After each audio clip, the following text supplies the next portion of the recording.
Beyond the shimmering sands of the vast West African desert, two mighty city-states thrived.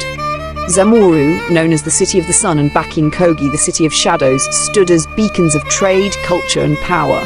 For generations, these cities shared the lifeblood of the desert, the sacred oasis of Kura-Mai, a shimmering jewel in the barren landscape. But peace is as fragile as the shifting dunes. When Sarkin Gimba of Bakin-Kogi seized the oasis, the delicate balance was shattered and the desert was thrown into chaos. Sarkin Umaru, the desert lion, ruled Zamuru with wisdom and courage. His people revered him as a protector, but now they turned to him for salvation. Gimba's actions were not just a theft of water, they were a declaration of war. Umaru was a leader torn. He had seen enough bloodshed in his youth and sought a path of negotiation, but his council, led by warriors and merchants whose livelihoods depended on the oasis, demanded action. Among them stood Princess Aisha, his daughter, a young woman known for her unyielding spirit and unmatched skill in combat. "Father," Aisha said, her voice steady as steel, "Gimba will not return what he has taken. We must act, or Zamuru will wither under the desert sun."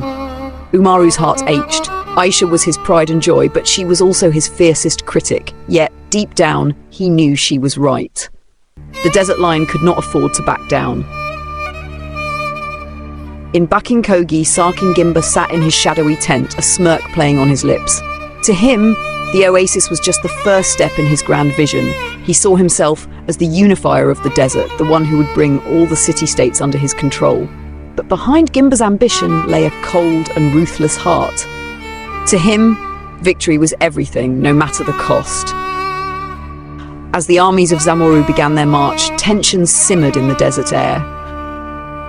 Malami Bakari, an enigmatic seer, approached Umaru with a cryptic warning. "The desert will take what it gives," Bakari said, his voice distant as if carried on the wind. "Only unity can tame its wrath." Umaru listened, but could not decipher the full meaning.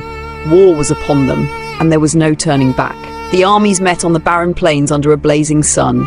Warriors from both sides donned vibrant Hausa attire, their shields and spears gleaming like shards of fire.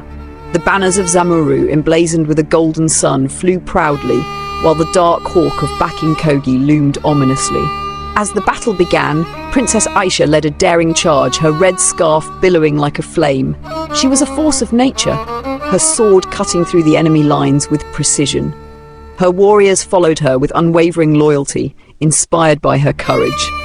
But Sarkin Gimba was no ordinary opponent. He fought with cunning, using the desert terrain to his advantage. His forces seemed endless, pouring in like a relentless tide. The battle raged on for hours, the sands stained with the blood of both sides. Amid the chaos, Aisha uncovered a shocking betrayal. A trusted advisor of her father had been secretly feeding information to Gimba, ensuring his army always had the upper hand. Fueled by rage and determination, she led a small team into the heart of Gimba's camp, risking everything to confront the traitor and the Shadowhawk himself. Under the cover of night, Aisha infiltrated the camp. The tension was palpable as she faced Gimba in his tent. The Shadowhawk was surprised but not afraid. "You have your father's fire," Gimba sneered. "But fire burns out in the cold desert night." Aisha did not flinch. "And shadows vanish in the light of truth," she retorted, her sword drawn. Their duel was swift and brutal, a clash of ambition and loyalty. In the end, Aisha's skill and resolve triumphed. She captured Gimba and exposed the traitor to her father, bringing an end to the war. The people of Zamuru and Bakin-Kogi gathered at the oasis, now a symbol of reconciliation. Umaru, moved by his daughter's courage and the seer's words, extended an olive branch to the defeated Gimba. "We cannot fight the desert's will," Umaru said. "Let us share the oasis and rebuild together." Gimba, humbled and defeated, agreed. Under Aisha's guidance, the two city-states forged a new alliance, ensuring peace for generations to come. And so the Battle of the Desert Lords became a tale told across the sands, a reminder that even in the harshest of lands, courage and wisdom could triumph over ambition and betrayal. Thank you for watching Seen and Heard Stories. If you enjoyed this tale, don't forget to like, share and subscribe for more captivating African folktale stories. See you in the next story.